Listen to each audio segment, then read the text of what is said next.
רגע. אוקיי, עכשיו זה עוצר המיקרוסקופ. זה נקרא טוב, הוא עובד. טלפון וידאו גם... בסדר, אוקיי. הוא עוצר, הוא לא מפריע, הוא לא נותן סימן, כלום.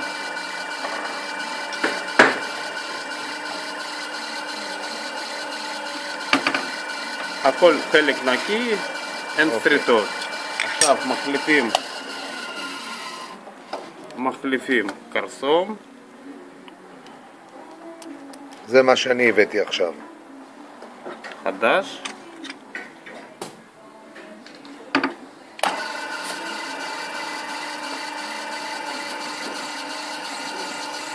הוא לא עוצר, הוא הולך בכוח.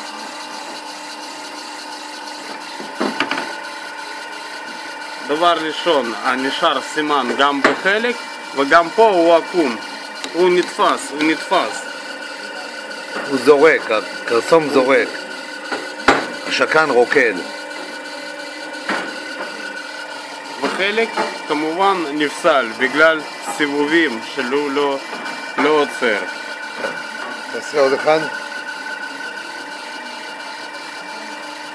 אל תעצור אותו, אל תעצור.